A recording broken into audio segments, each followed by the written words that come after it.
Onda Centro Ronchi. Buongiorno Francesco, a te la linea. Grazie Francesco, il nostro provvisorio sostituto di Natalia. Noi, dopo la pausa ferragostana, la dovuta pausa ferragostana con tanto caldo, riprendiamo col passo dell'alpino, lento ma instancabile, le nostre riflessioni sulla democrazia. Francesco stesso sarà sorpreso perché l'ultima volta che ha sostituito le nostre registe ha sentito lo stesso argomento, ha ascoltato lo stesso argomento. È un argomento che quando l'abbiamo iniziato nel giugno del 2024 abbiamo iniziato a trattarlo così, poi in modo popolano, come conversazione a braccio e fatta al tavolo di casa, quasi come dovrebbe essere oggetto di discussione da parte di tutti, di riflessione da parte di tutti, libera, senza nessuno schema predisposto, senza seguire tracce. È un argomento fondamentale appunto che quando l'abbiamo iniziato era visto come qualcosa di strano, di teorico, di curioso, oggi è sulla bocca di tutti. La cosiddetta crisi della democrazia. Ne parlano tutti. Noi l'abbiamo con calma, piano, abbiamo riflettuto attraverso le conversazioni, abbiamo riflettuto sul significato di questa democrazia e oggi siamo giunti al punto di valutare quali sono gli elementi che mancano o comunque servono per poter andare in una direzione effettivamente di effettiva democrazia, almeno parziale, e quali siano gli impicci se quella attuale possa definirsi compiutamente una democrazia o un sistema democratico, quantomeno nell'Occidente. Nella storia abbiamo visto questo democratos, potere del popolo, potere che quindi deve avere gli strumenti per poter essere esercitato, deve avere delle responsabilità, deve avere dei doveri. Abbiamo visto che si è sviluppato, abbiamo fatto riferimento anche ad alcune istituzioni orientali, egizie, ma in particolare dell'antica Grecia. La Repubblica, abbiamo visto come la Repubblica Romana fosse qualcos'altro rispetto alla democrazia, comunque un accenno anche in quello c'era. Abbiamo nel Medioevo individuato un punto cruciale di esplosione, fra virgolette, democratica, il pace di Costanza, seguita alla battaglia di Legnano, un fatto internazionale di grandissimo rilievo, laddove i comuni della Lombardia e del nord Italia in generale sono seduti al tavolo della più grande riunione diplomatica internazionale, la pace di Costanza appunto, con l'imperatore, il sovrano assoluto, però una persona intelligente, un grande imperatore, Federico I di Hohenstaufen, il quale comprese, dopo 8-9 volte che c'era venuto a combattere, comprese quale fosse e come fosse intelligente anche per lui usufruire di questa ventata democratica sorta in Lombardia e attribuita al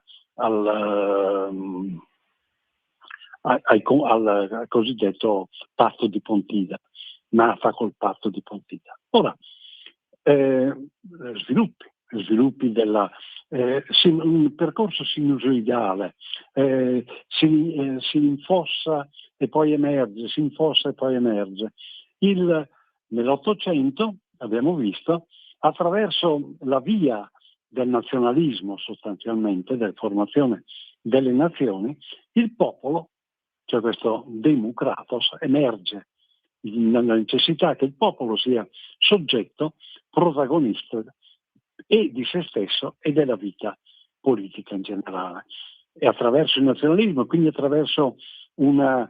formazione ibrida. A capo delle nazioni ci sono i re, ci sono gli imperatori, i granduchi, i principi. A Roma c'è il Papa che è sovrano assoluto, addirittura illuminato da Dio, e che esercita nel nome della divinità il suo potere, quindi ibrida la cosa. Però i popoli assumono, rivestono un'importanza che prima non avevano. Prima erano i servi della gleba, c'erano i nobili, c'era il clero, c'era il re, colui che comandava, e poi c'era il volgo che poi suddiviso in categorie diverse a seconda delle utilità per chi comandava, perché l'artigiano era preferito rispetto all'inserviente, ma erano tutti dei sottomessi, erano dei sudditi, erano tutti sudditi, e chi governava era il mediatore addirittura fra il popolo, fra i sudditi e la divinità. Cioè, gli unici, i detentori sostanzialmente del rapporto con la divinità erano di fatto i potenti. Sorgono le nazioni e col sorgere delle nazioni, con l'emergere dei popoli e con la rivoluzione francese emerge anche una borghesia ricca che mette in crisi il potere assoluto di questi illuminati da Dio. Teniamo conto che ancora all'inizio del Novecento il re d'Italia era re per grazia di Dio e per volontà del popolo, quindi è illuminato anche lui da Dio, e che le guerre, l'ostilità secolare fra papato e impero arriva a questo fondamento, cioè decidere chi poteva detenere il potere nei confronti, il potere di mediare il rapporto con la divinità. Questo è il dato fondamentale, che con l'Ottocento si sgretola, poco alla volta si sgretola. Sorgono i popoli. Nell'ambito, ricordo 40 anni fa, nell'ambito leghista, le guerre di indipendenza furono viste come qualcosa di opposto rispetto a quelli che erano gli intendimenti della Lega, che sostanzialmente partito Lega, movimento Lega per la precisione, che vedeva una oppressione da parte del potere centrale di Roma, una oppressione delle attività, delle terre, dei popoli del nord Italia. In realtà questo movimento nazionale, ripeto, è stato un mezzo improprio se volete, ma perché il popolo emergesse nella sua soggettività. Abbiamo visto che nella metà dell'Ottocento il sovrano assoluto, il più assoluto di tutti, il Papa, crolla, il papato crolla da un punto di vista temporale, e con la conquista di Roma nel 1870, il 20 settembre, il Papa non si trova che non aveva più neanche la sedia su cui sedersi, tanto che ci vuole una legge unilaterale del Regno d'Italia, la legge delle guarentigie, per garantirgli di rimanere a Roma, di avere a disposizione il minimo indispensabile per poter fare effettivamente, per poter svolgere il suo compito. Abbiamo visto che con questo crollo, essendo ritenuto da Pio IX indispensabile il potere temporale per poter esercitare la sua funzione di vicario di Cristo in terra, essendo venuto meno anche questa visione, col Papa successivo, Leone XIII,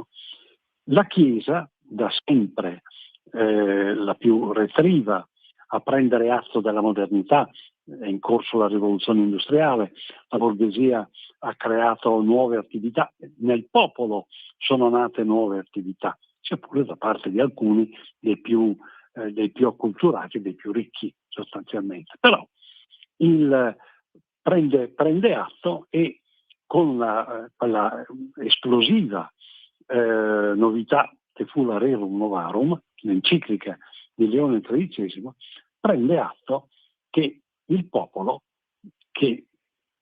ha una sua soggettività, che non ci sono soltanto sudditi, che la modernità è completamente diversa, che c'è una questione sociale che implica il riconoscimento effettivo di poteri e doveri che per il momento rimangono ancora abbastanza opachi da parte del popolo. Quindi è nell'ambito della riflessione cattolica seguita alla eliminazione del potere temporale del Papa che nasce il dibattito sul concetto odierno di democrazia. Democratos nasce lì, nasce nel 1891 alla fine dell'Ottocento. Abbiamo visto che questo sviluppo ha due filoni diversi. Uno, quello facente capo in particolare alla poi costituita nel 1900, verso il secondo decennio del Novecento, alla costituenda e poi costituita Università Cattolica del Sacro Cuore, voluta da Padre Gemelli, nell'ambito della quale, e della stessa opinione è il Papa Pio X, sarà Papa, in particolare Papa Pio XI, probabilmente il più grande Papa del secolo scorso, la preoccupazione è quella di dare al popolo, visto che il potere temporale del Papa è venuto meno, dare al popolo gli strumenti essenzialmente cattolici per poter esercitare quel potere che direttamente o indirettamente la Chiesa comunque riconosce al popolo. Quindi quel democratos è un riconoscimento, talora indiretto, che deriva dalle questioni interne, dalle riflessioni interne alla Chiesa Cattolica. Lo stesso Regno d'Italia, la Casa Savoia, costretta, e alle altre case imperiali, reali d'Europa, sono costrette a prendere atto che il popolo ormai ha una sua soggettività, che non sono più le persone che lo compongono dei sudditi, dei servi della gleba, come sono sempre stati fino a quel momento trattati, ma hanno dei diritti, hanno dei doveri. Quindi un indirizzo è quello di dare, e in questa direzione va il catechismo di Pio X, tante formule chiare a memoria, da mandare a memoria, in modo che i principi siano lì in tasca, a portata di mano di chiunque, di dare ai popoli gli strumenti per poter effettivamente esercitare in modo positivo, bene, quel potere che viene ormai riconosciuto al popolo stesso. Dall'altra parte, secondo filone, quello che con un certo realismo, indubitabilmente, riflette la situazione storica dell'epoca. All'epoca c'erano due partiti sostanzialmente. Da un lato il Partito Socialista, che basato sulla teoria marxiana, il quale constata lo stato di subiezione del popolo, di miseria a cui il popolo è costretto da chi detiene il potere, non più soltanto i principi, i re, piuttosto che il clero e i nobili, ma anche la borghesia, gli industriali la rivoluzione industriale ha messo in mano a poche persone grandissimo potere e gli stipendi, i salari che vengono pagati non consentono di vivere decorosamente al lavoratore. Quindi la situazione è un partito, quello socialista, che si ribella davanti a una ingiustizia di questo tipo, giustamente si ribella, ma propone una teoria mediante la quale attraverso strutture, sovrastrutture, sottostrutture, qualcun altro si sostituisce ai nobili, ai re, agli imperatori, piuttosto che, a maggior ragione, ai grandi proprietari, e dall'altro lato, in contrapposizione, il Partito Liberale, John Stuart Mill, la teoria, il quale dice che tutto dipende dal mercato, quindi se il mercato ha bisogno di produrre a costi più bassi, chi non deve mangiare è il lavoratore, il quale viene tranquillamente sfruttato. La situazione, realisticamente, la situazione è quella, e nello stesso ambito cattolico che ha compiuto questa grande rivoluzione, nello stesso ambito cattolico c'è chi ritiene che ci debba essere un partito a termine, il quale debba realizzare i principi, i valori e il senso propugnati dall'enciclica Rerum Novarum di Leone XIII. Questo è il quadro che si prospetta all'inizio del secolo. Oggi ci ritroviamo che nell'ambito democratico, della ricerca democratica, ha prevalso la seconda linea, quella del partito, e si dice che i partiti sono l'essenza della democrazia.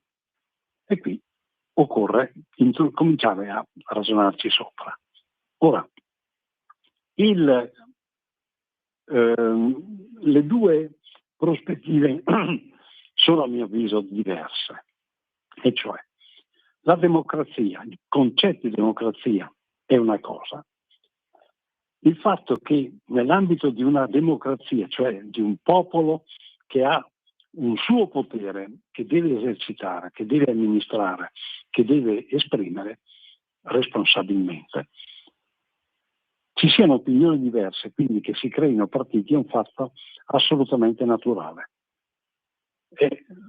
se vogliamo fare un esempio, la gestione della casa. È evidente che se le scelte che vengono fatte in ogni famiglia sono in definitiva da un lato l'espressione del potere che compete, il potere interno che compete a quella famiglia, che ci vogliono gli elementi per poterlo effettivamente esercitare, perché se uno dei due coniugi dovesse essere, che ne so, minorato, avere degli impedimenti, è evidente che non ha la possibilità di contribuire a questo potere, quindi deve avere gli strumenti per poterlo effettivamente esercitare, e dall'altro lato è ovvio che ci siano opinioni diverse. Queste opinioni diverse nell'ambito sociale sono i partiti, nell'ambito sociale. Però questi partiti non sono costitutivi di quel potere della famiglia. Le opinioni diverse non sono costitutive della responsabilità e del potere che all'interno della famiglia a tutti compete. Sono conseguenza, cioè nel momento in cui tu eserciti il potere hai e si manifestano opinioni diverse che vanno in qualche modo conciliate. Quindi non è costitutivo della democrazia l'esistenza o di un partito o di partiti, che ci devono essere, è naturale che ci siano opinioni diverse, oppure di elezioni o di metodi elettivi, perché non sono affatto manifestazioni di democrazia, semplicemente un modo per mettersi d'accordo. I modi per mettersi d'accordo ce ne sono 100.000, non necessariamente quello elettorale, e lo vediamo anche nella vita di tutti i giorni. Quindi sotto questo profilo il prevalere della teoria partitocratica, che avrà sviluppo in particolare dopo la seconda guerra mondiale, è una scelta che da un punto di vista teoretico è imprecisa, è inadeguata. Ripeto, le opinioni diverse ci possono essere quando, bene o male, un potere c'è. Quindi quel potere democratico e la responsabilità della gestione di esso ci devono essere, sono il presupposto perché poi ci possano essere opinioni diverse. Ma non sono le opinioni diverse e quindi le strutture che le rappresentano, i soggetti che le rappresentano, gli elementi costitutivi di quel potere. Potere viene prima. Ora, sulla base di questo equivoco, ma come sempre è nella storia, le vie della storia sono complicate, sono come l'acqua che filtra da luoghi dove c'è magari una roccia che pare impenetrabile e l'acqua filtra da lì, quando magari se ben incanalata potrebbe essere molto più utile se scorresse da un'altra parte. Ma la storia è questa qua, è la storia dell'uomo. Ora, ciò che avviene agli inizi del Novecento è proprio l'affermarsi di una realtà, cioè lo scontro delle opinioni. Da un lato c'è una massa oppressa, la quale durante la guerra 1917 in Russia provoca il colpo di Stato dei bolscevichi, il colpo di Stato socialista, comunista, che porta alla caduta dello zar, dell'imperatore, e dall'altro lato ci sono quindi queste masse che si ribellano a un potere che per di più è stato sconfitto durante la prima guerra mondiale, quella dello zar, e dall'altro lato ci sono queste masse che per affermare la loro importanza, la loro prevalenza rispetto ai re, imperatori, nobili, papa, piuttosto che ai grandi imprenditori, ai grandi proprietari detentori delle proprietà dell'inizio del secolo, entrano, masse sempre socialiste, entrano in guerra e vedono nella patria, quindi nella nazione, l'elemento di sintesi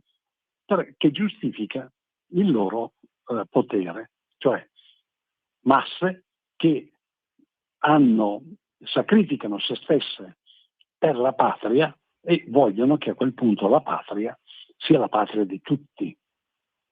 re, non re, nobile, non nobile, principe, non principe, proprietario, grande proprietario, non grande proprietario. Quindi questo è il filone in cui si scinde, in Italia almeno, il socialismo. Da un lato il socialismo duro e puro, teorico, quello di Marx,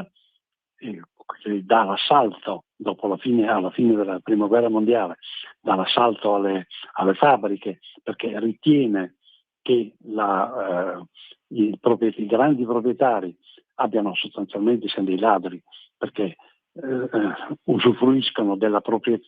ricchezza creata dal popolo, quindi che si debba espropriare il proprietario perché non ha titolo per avere la ricchezza, e dall'altro lato coloro che dicono no, i socialisti sempre, la ricchezza è un bene che è comune, perché è come deve diventare comune attraverso il concetto di nazione, attraverso la patria. per la quale è stato versato il sangue. Siamo arrivati lì, prima di Ferragosto, alla fine della prima guerra mondiale, quando i due filoni di pensiero socialisti, quello che verrà poi definito fascista, quello che rimarrà socialista, poi dal 21 comunista, si scontrano e quello fascista, socialismo patriottico, si incontra o tenta di incontrarsi con la dottrina sociale della Chiesa, che è basata sull'impostazione data da Leone XIII nella Rerum Novarum. È affascinante vedere questa storia che mischia la religione con la politica, con il progresso dei popoli, con le vicende dei popoli. È affascinante, ma è così. E se non si guardano in retrospettiva questi eventi, è difficile capire anche quelli odierni. Io ho esaurito il mio tempo, ci sentiamo sempre con Francesco settimana prossima alla stessa ora, alle 10 del sabato. Un abbraccione a Tina, un abbraccio a Matteo e un buon weekend a tutti i nostri 14 radioascoltatori, gatti compresi.